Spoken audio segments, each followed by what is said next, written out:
At the outset, I appreciate the initiative of the Niti Aayog for convening this national workshop on innovative agriculture as a part of Azadi Ka Amrit Mahotsav and for highlighting the natural farming issue here.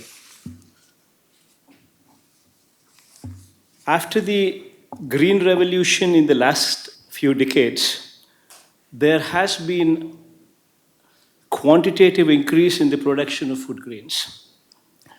Now there is a need for qualitative leap to keep our society healthy by reducing our dependence on usage of synthetic chemicals in agriculture. In fact, this is one of the dire needs currently being faced by our society. We regard natural farming as a critical innovation for improving the livelihoods of our farmers and also for protecting the food and nutrition security of all our citizens, avoiding chemical intake through our food, and most importantly, regenerating soil, enhancing water conservation, and a wide range of eco-friendly benefits. All these are part and parcel of natural farming. I'm happy to inform you that the government of Andhra Pradesh is at the forefront of this new evergreen revolution to secure the lives of the present generations and, more importantly, the lives and livelihood of our future generations. In fact, in 2021-22, we have enrolled 630,000 farmers cultivating an area of 290,000 hectares into natural farming. This program is at present being implemented in 3,009 out of 10,778 Raitu Bharosa Kendras that we have in every rural area of the state, wherein you have agrarian activity. In fact, this 290,000 hectares covering almost 5% of the cultivable land of approximately 64 lakh hectares that is present in the state of Andhra Pradesh. We are not resting on these achievements and have set very ambitious targets for ourselves, as we are aware that this is only 5% of the area that is covered so far in the state. This journey into natural farming, it is a 3 to 5 year journey for each of these farmers to convert his entire farmland from chemical agriculture to natural farming. While we support the farmers through this journey of these 3 years, we are not looking at sudden withdrawal of chemical fertilizers by farmers. It is a voluntary decision by each of this farmer, and our support to them is to make this transition gradual and as smooth as possible, as we are aware that this journey is 3 to 5 years that the farmer would take. I would like to highlight as to how we are providing comprehensive hand-holding support to each of these farmers in the state to improve their livelihoods in a sustainable manner. In general, farmers' welfare is the central theme of our government. The critical innovation in making this possible has been the institution of Raitu Bharosa Kendras, that we popularly call them as RBKs. These are farmer service centers, and they are present in each of our village, one per every 2,000 population. The RBK provides all the requisite services to the farmers at their doorstep. It presents a unique opportunity to take an innovation to all the villages in the state in the shortest period of time. The government has established 10,778 RBKs across the state, spreading over in all the rural areas wherever the agrarian activity is taking place.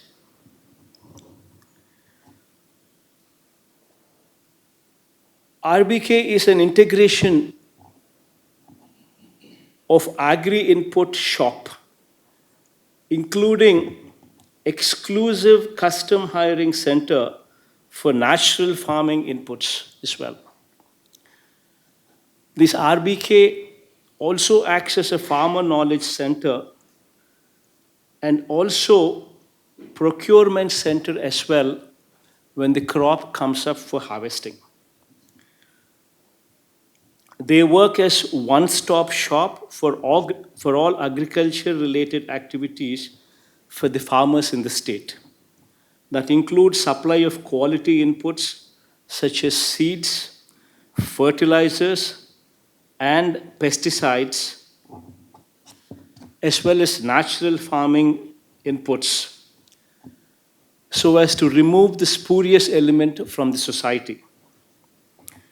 Ecrop booking is also one of the features of the RBK. Facilitation of different government schemes and services, connecting it to the Ecrop booking done in that village is also one of the features. Trainings and capacity buildings of the farmers on the latest agricultural practices and technologies are also inbuilt in the RBK platform. The RBKs therefore offer a plethora of services at the farmer's doorstep. They are networked with different quality testing labs to enable seamless service delivery to the farmers. They are also the procurement centers for agriculture commodities as well. Each RBK has one technically qualified person called the village agricultural assistant. He or she is either a graduate or a diploma holder in agriculture or horticulture to assist the farmers. We also have a banking correspondent in each of these RBKs to enable the farmer to access all banking services at the RBK level itself. In order to disseminate knowledge effectively, the village agricultural assistant conduct farmer fields schools called Polambadi. These field studies, these field schools called Polambadi, they help the farmers in taking optimal decisions to reduce the cost of cultivation and improve the yields by adopting environment-friendly, good agronomic practices. The active involvement of farmers in the programs of the government is further facilitated by the setting up of agri-advisory boards at the RBK level, at the mandal level, and as well as at the district level as well, to discuss about the effective implementation of crop planning and monitoring of various activities at the RBK level. In fact, a total of 80,359 progressive and experienced farmers were made members of the agri-advisory boards in the state, where voices of the farmers has been the central theme considered for the various agricultural policies that we've come out with.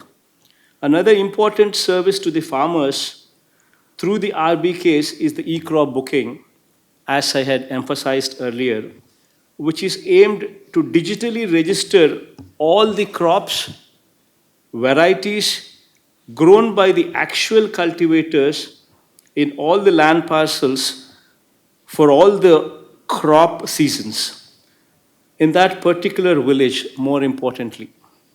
Ecrop is a single source of truth to extend benefit to cultivators for all the schemes like YSR Sunnavaddi Pantarunalu, which is nothing but zero interest crop loans, Dr. YSR free crop insurance scheme, input subsidy to the actual cultivators, and procurement of agricultural produce at the MSP. The farmers are given physical and digital acknowledgements post Ecrop booking, and their names are also being displayed at the RBKs as a part of the social audit so as to promote transparency at the grassroots level. The government of Andhra Pradesh has taken a historical decision to establish a price stabilization fund of 3,000 crores. This fund is aimed to provide market intervention to support those farmers whose produce are selling below the MSP. It is also aimed to provide market intervention to those crops which do not have MSPs but are selling much below the normal price.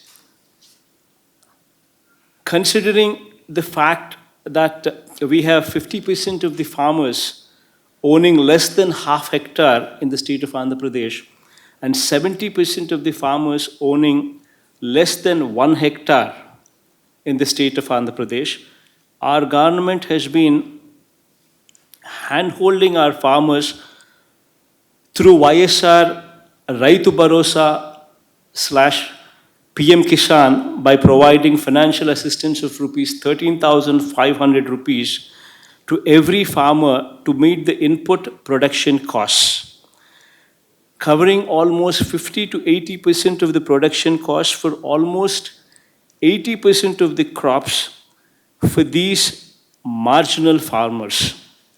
We are also providing 9 hours of quality power during the daytime itself, free of cost to the farmers, among the many initiatives that the government of Andhra Pradesh has taken to support our farmers. Now, coming to the promotion of natural farming within the state of Andhra Pradesh, I would like to list out a few of the important ones. We are aware that the conversion of a farmer who is practicing chemical agriculture for the past 30 to 50 years to completely give up chemicals and move to natural farming is not an easy task, and it is not an easy ask. At the same time, we are convinced that this is the most important transformation in agriculture and it should be done in a phased manner. And with the full support of scientific institutions and scientists from across the country and from outside as well. The approach is to move with the pace of the farmer. It's purely voluntary and also gradual in process. The state government has set up a separate department for natural farming within the agricultural department to take up the program to all the villages in the state with the help of RBKs in each village.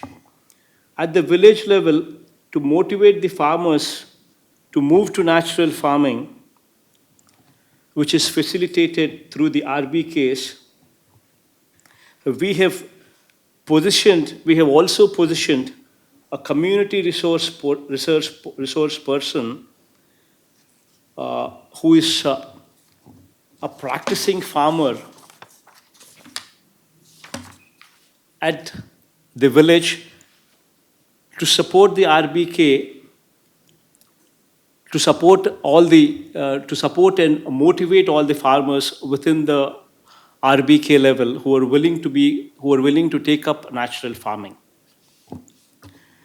In fact, the agricultural department through the RBKs has developed a strong network of knowledgeable and dedicated best practicing farmers as community resource persons, and also developed the necessary crop-wise protocols for different regions. This experience and expertise at the RBK level provides the necessary impetus to scale up and universalize the natural farming activities across the state. I'm happy to inform you that the efforts of the government in taking natural farming forward on such a large scale has led to the government of Germany agreeing to fund the setting up of Indo-German Global Academy on Agroecology Research and Learning, IGGAARL, in Andhra Pradesh. The project is in the final approval process. The state government is providing the land and buildings for setting up the center. Government of Germany has agreed in principle to provide a grant of 20 million euros over a period of 5 years as well. And together, we are committed to set up a world-class ecological research and learning center that would produce graduates and postgraduates to integrate the scientific knowledge in natural farming with the community at large. I'm thankful to the Niti Aayog and the Ministries of Agriculture and Rural Development for their support to our efforts. Many international organizations such as FAO, UNEP, ICRAF, University of Reading, University of Edinburgh, CIRAD France, GIZ, KFW are partnering with AP, and these partnerships are very valuable for generating a new knowledge, certification at the RBK level, and building the support architecture for scaling up this program. The impacts of natural farming have been very positive in our state. Independent studies have confirmed many positive impacts, such as costs of cultivation of farmers has come down. Yields are also encouraging over a 3-year period. The crops are more resilient to floods and droughts and pest attacks. In addition, there is an enhancement of biodiversity. The health and nutrition aspects are very significant. I would like to conclude by highlighting certain issues that need attention at the national level. The farmers who are transiting to natural farming are doing human service for the country. They need to be encouraged and motivated, and thus I would like a proactive policy in this regard formulated by this august body. The farmers who are transiting to natural farming are also ensuring the avoidance of chemical fertilizer subsidies. If we can think as to how there can be a mechanism for rewarding these farmers, as it is resulting in avoidance of chemical fertilizer subsidies to a great deal as well. I would like to request that states who are having larger areas under natural farming should be given a higher weightage in the Finance Commission recommendations as well. These states are helping the country in achieving climate change mitigation goals and carbon neutrality goals as well. The certification of organic farming and natural farming needs to be made more farmer-friendly, available, and accessible to every farmer who is desirous of this. The syllabus in our agricultural universities, they also need to include natural farming / organic farming is also part of their curriculum. There is a need for more systematic research on natural farming. There is also a need to study the health impacts of consuming natural farming food versus food grown using synthetic chemicals. And study of these results should be explained and publicized for public awareness. Funding for the state governments in transiting to natural farming should be liberal and the norms should be different. At present, the centrally sponsored schemes are shared in the ratio of 60-40. But I would strongly recommend, given the importance of natural farming to the whole country, especially the next generation, the funding should be 90-10 at least. The avoided fertilizer subsidy in the years to come will be several times more than the money invested in transition into natural farming. In fact, all these are the virtues of we moving into natural farming, and I'm hopeful that with this august body also showing the kind of importance that it is showing, that very soon we would have a very good policy laid out for us. And I personally, once again, thank Shri Rajiv Kumarji, Vice Chairman, Niti Aayog, for taking this initiative, for leading our country under the leadership of our Honorable Prime Minister, Shri Narendra Modi ji, into this new sector, what is the need of the hour, where the country would actually stand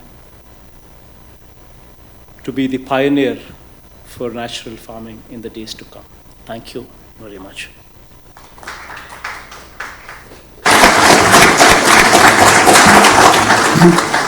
Thank you so much, Mr. Jagan Reddy. Thank you very much, the Honorable Chief Minister of Andhra. You made very important points here, and I think you speak as a person in whose state actual practice is now undertaken for natural farming. आपने एक अलग विभाग बना दिया है प्राकृतिक खेती के लिए, बहुत बड़ी बात है। और मैं आपका खुद आपके स्टेट में, मैं जो आपके आरबी केस है, मैं श्री विजय कुमार साहब के साथ उनको देख के आया हूँ कि कितना ज़्यादा वो किसानों की मदद कर रहे हैं। और ये भी जान के बहुत खुशी हुई कि जर्मन सरकार ने आपको 20 मिलियन यूरो दिए हैं एक ऐसा सेंटर बनाने के लिए, मतलब करीब 1,800 करोड़ रुपया आपको दिया है इसका करने के लिए। और मुझे पूरी उम्मीद है कि आंध्र प्रदेश एक बिल्कुल एक लीड लेगा, एक आगे बढ़ेगा और हमारे देश को नेचुरल फार्मिंग की ओर अग्रसर करेगा। थैंक यू वेरी मच, बहुत बहुत आपका धन्यवाद। और आप यहाँ आए, हमसे जुड़े, इसलिए बहुत बहुत आपका धन्यवाद। नमस्कार। और इस सत्र के अंत में मैं निवेदन करना चाहूँगा, अनुरोध करना चाहूँगा